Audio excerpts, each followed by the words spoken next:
Good morning. Well, thank you.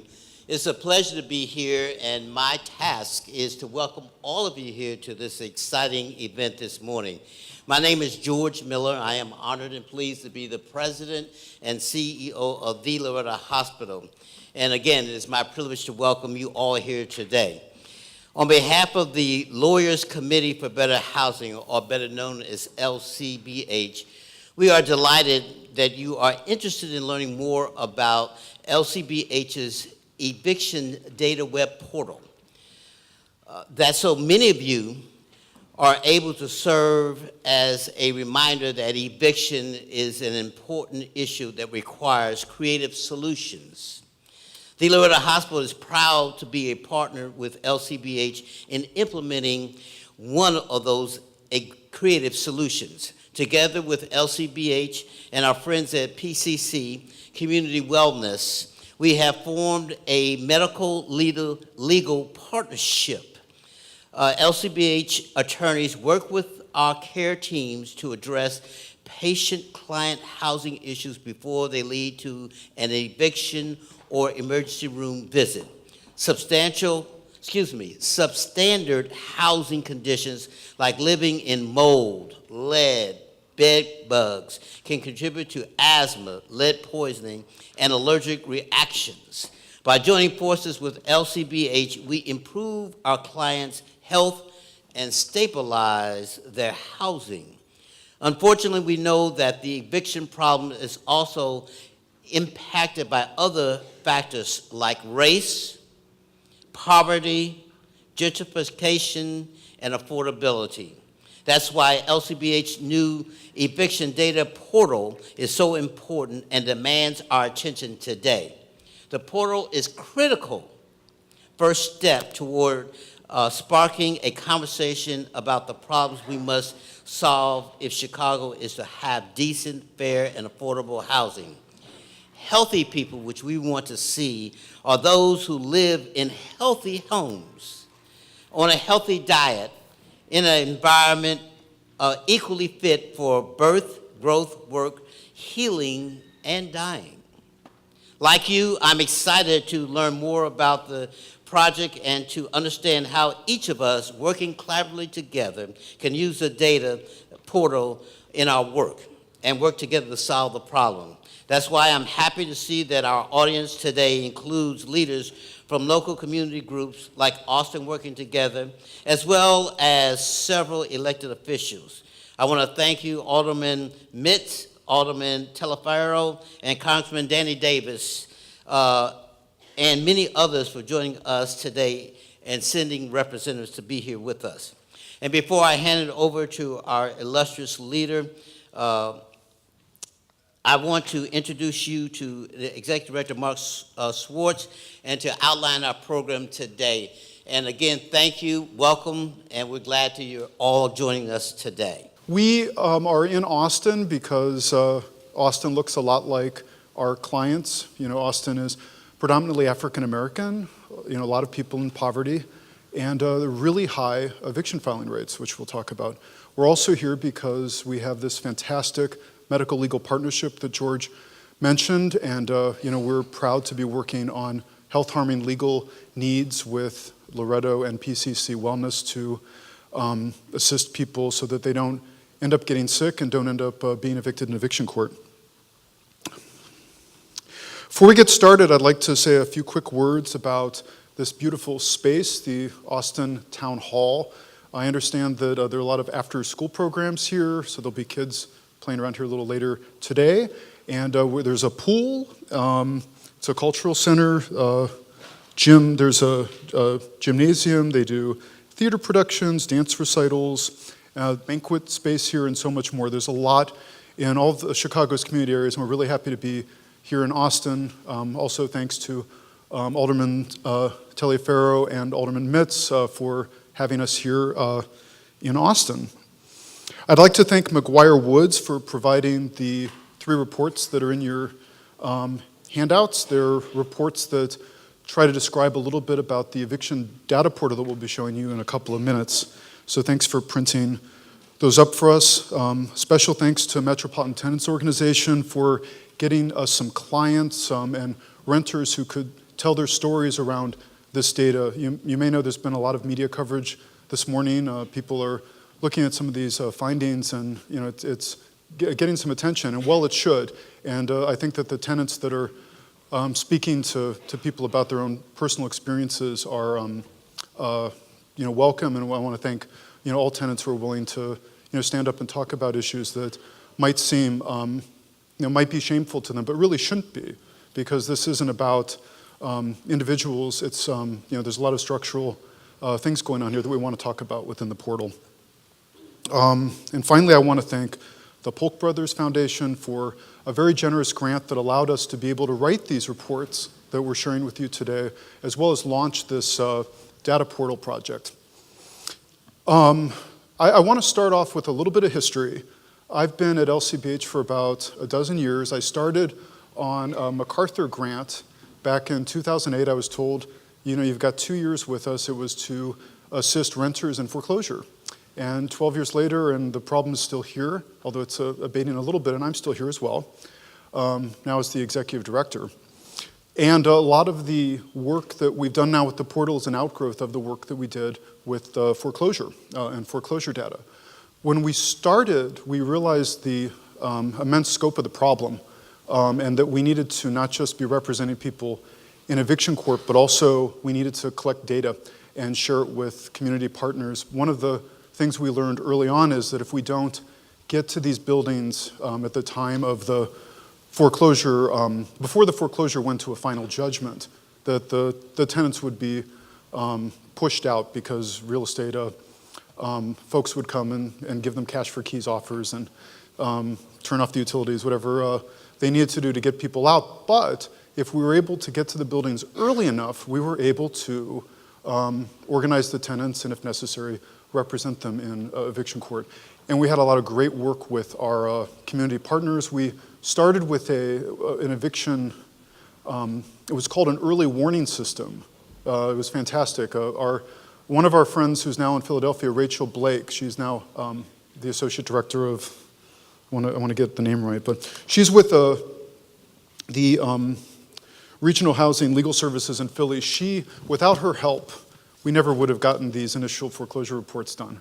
But the foreclosure data that we had at that time, we were purchasing it from Record Information Services. Well, at the time it was called the Chicago Foreclosure Report.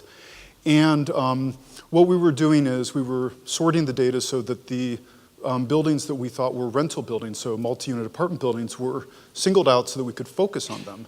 And we came up with what I thought were some very impactful findings around the impact of foreclosure on renters and comparing it to the impact on foreclosure for homeowners. And in Chicago, which is a majority renter city, we found that well, not most, but that there were more renters impacted by foreclosure than homeowners. And, we weren't seeing the same resources brought to bear to help renters in that situation. But those were our findings. And we were very lucky at the time under this initial grant to hire Trish Fraun, who will be seen later on today, who's getting the Barbara Grau Award, as our program assistant. Without her, we wouldn't be able to have written such great reports. We did some annual reports around the foreclosure data. And we brought on Randall Lurquin, who is the brilliant person who put together this portal, really in his spare time, really. I don't know how he came up with the time to do the work he's supposed to do for LCBH, as well as build out this portal, because a lot of it's very relevant to the foreclosure work we're doing, but it takes it in an entirely new direction, and he spent a lot of his own personal time doing that, so I want to give him a special thanks. So these were the people that we had back then, and then fortunately, Attorney General Lisa Madigan was able to get some, along with other attorneys general, was able to get a number of foreclosure settlement grants, and Attorney General Madigan, unlike some of the other attorneys general, actually put it towards legal aid instead of just putting it back in the general state budget. And through Lawyers Trust Fund, who administered these funds, we've been able to get grants to carry on this work until sometime next year. And the work is still important, but the foreclosure stuff is abating. So from the foreclosure work, we were able to show this great impact on renters. And the data insight from the foreclosure work is that once these properties were acquired, 80% of these multi-unit buildings were being acquired by banks who we knew anecdotally were shutting down the buildings. And that ended up becoming the insight that won the day with the Keep Chicago Renting Ordinance, which is really fantastic legislation at the city level that I think is really the strongest legislation that I'm aware of in terms of protecting renters in properties after they've been acquired by a foreclosing owner. So if somebody who purchases at the foreclosure auction, wants to terminate a lease, they have to give a relocation assistance in the amount of $10,600, and they're not allowed to just kick people out, and they can't raise the rent more than 2% a year or something like that. So it's very good protection, and the intent was really to stem this tide of buildings being vacated as soon as they were acquired by a bank. And we couldn't have gotten that passed without a coalition of people, community organizers. In particular, Communities United really drove that one home, and Diane Lemus from Communities United will be on the panel that I'm going to introduce in a second. So let me get you to the portal because I want to make sure that we all have enough time to see it. So what ended up happening is once we got the Keep Chicago Renting Ordinance passed, we needed to get another data point that we weren't able to purchase from Record Information Services, and that was the confirmation of sale data. So Randall was trying to come up with some efficiencies so that we could automate this process and got very interested in court foreclosure data. And he's used the same methodology to look at eviction data, which really is LCBH's bread and butter. And so we've always really been interested in eviction and want to answer a lot of questions because when you don't have data, the anecdotes win the day, and the worst possible scenario, the professional tenant or whatever story people want to say in order to affect policy will win the day. But we've been able to show a lot of things, with the data already that I think, go to show that tenants really aren't always, they're not always going to get an eviction order. In fact, only 60% of renters ultimately end up with an eviction order in eviction court. The other 40% don't. Now, we don't know exactly what happens to the other 40%, but that's another, that's for another day when we, look a little deeper at the data. But that particular insight has allowed us to, working with Housing Action Illinois, release a report called Prejudged, which you can also find on our website along with the portal and the 3 new reports. And what we're advocating for is that cases in eviction court, because the record is very detrimental to people finding new housing, that those cases be sealed at the time of filing and don't open up again until there's been some kind of negative determination, so basically an order of possession, or now they call it an eviction order. Another insight that we've already gotten from the data is that about 2/3 of cases are for around 2 months of rent. They're less than $2,500 for cases that are being, where it's a joint action for possession and back rent. And that's very telling because we know that the homeless prevention dollars that the state provides, through the rules as they're currently being administered are capped at $2,500. So it seems like there's a lot of opportunity here for this funding to be brought to bear in eviction court. And we use that information to get the court and all Chicago, who are our partners in our eviction diversion program, to open a door and give us a space in the courthouse so we can try to provide this kind of funding to renters who qualify for homeless prevention because they had a short-term crisis. So anyway, I do want to show you the data, and we're very sorry that we don't have it centralized, but not only does it look really cool on the screen for those of you who are near enough to see it, but it looks even cooler, I think, on the computer because this is only a part of it, and when you see it on the screen, there's a lot of other flourishes that Randall put in once he finally got all the content in. So please go online and see it, but I'm going to show you, what I can in terms of how it works. So initially, I'll say that the data can be sorted by community area or by ward. And you can see if you click on this right box, you can see the community areas pop up. I've got it in the community area section right now because we want to, if we have time, look at a little bit at Austin. See if my time's okay. And on the left-hand side, you see some general data points of interest. And they go from, there's 8 years that we're looking at right now, so you can see some trends. And there's a lot of information here. So the portal, there are two kinds of people that use it. You have the clickers and the scrollers. And I'm going to be a scroller initially because if you click, you're going to miss out on some of the things I want to show you when we're looking at the city level of the data. So one of our most important data points is just number of eviction filings. So we'll go down here to this first. So each of the data points we present have a brief description with some short, simple data statements, such as average, rate of increase or decrease, and then a small chart on the right-hand side that is similar to what you see in the summary section above. We also try to have some explanatory statements where they're necessary. So in this particular question, how many evictions are there, we raise the issue that we can only know about formal evictions that are in eviction court. This doesn't cover forced displacements that are related to illegal lockouts, denial of essential services, refusal to perform maintenance, unconscionable rent increases, and coercive cash for keys offers. You will also see that over the past couple of years, the eviction rate's gone down slightly. We think, and there's a little box here, we really think that this has to do with the lingering effects of the foreclosure crisis, which even though it's ended for homeowners because of the length of time it takes for foreclosure to go through in Chicago, it's still lingering when it comes to renters. So that's what we think. We think that it might flatten out. And let's see, if we click over here, we have these more on. I'm only going more on boxes, that is. So this says more on eviction filings. And I'm only going to click on a couple of these because I want to make sure we can get through some of this. But because I have it on the city level, you can now see some maps related to community areas. And so here you can see Austin has a filing rate of 7.3% over an average. You can look at it either from 2010 data, 2017 data, or the 8-year average. So next I want to look at who gets evicted.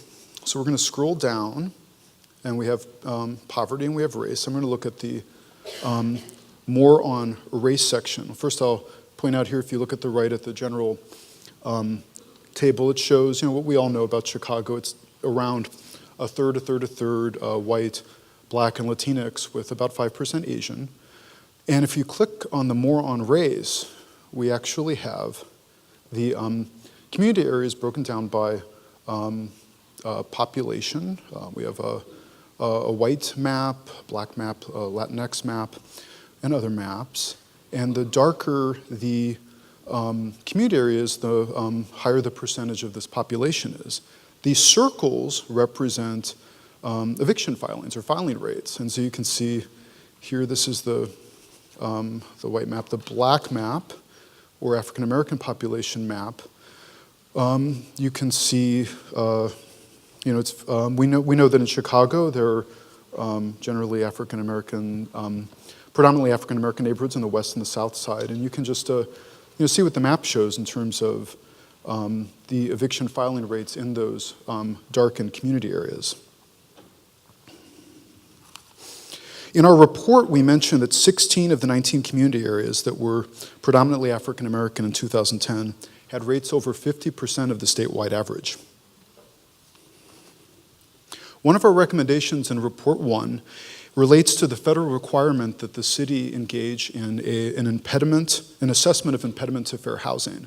This is a requirement for governmental entities that get federal dollars. And we think that eviction as a system should be looked at as an impediment to fair housing, based on this information and other things that will come to light from this research. And the the analysis of impediment process also requires that we come up with solutions. Now I want to briefly look at a couple more data points before we part. I'd like to look at outcomes now. So what happens in eviction court? And I mentioned before that 60% of evictions tend to end in an eviction order, and the other 40% are, they're dismissed or otherwise resolved. Only a very small percent, 0.3% of evictions are won by tenants.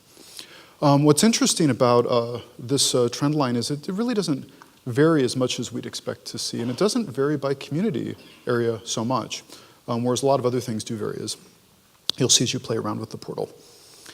And the final data point I want to look at is representation.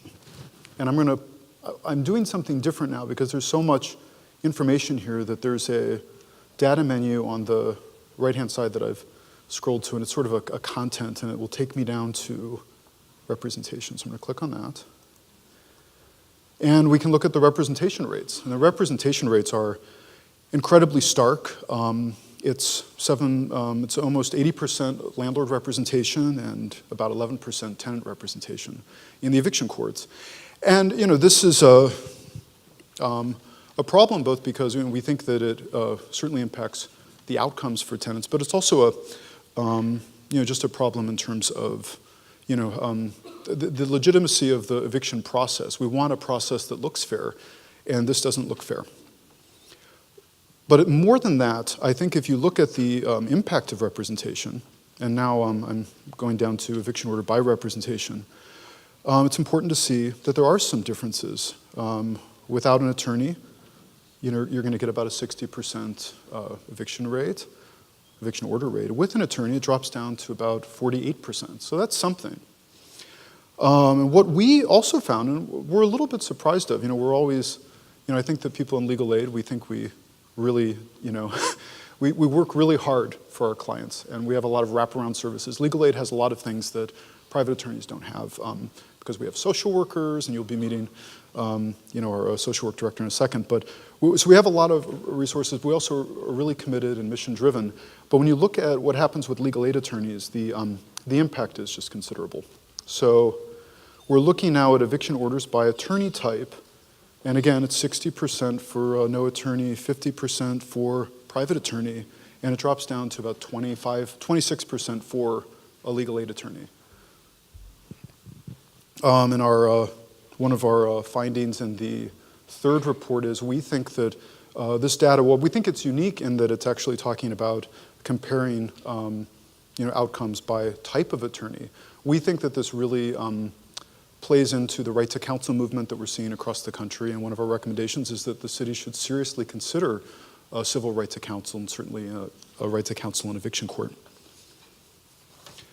Now, I quickly want to show you a little bit about Austin, and then I'll cede my podium. So I just clicked on a little circle that popped us up to the top, and then I'm going to click on Austin.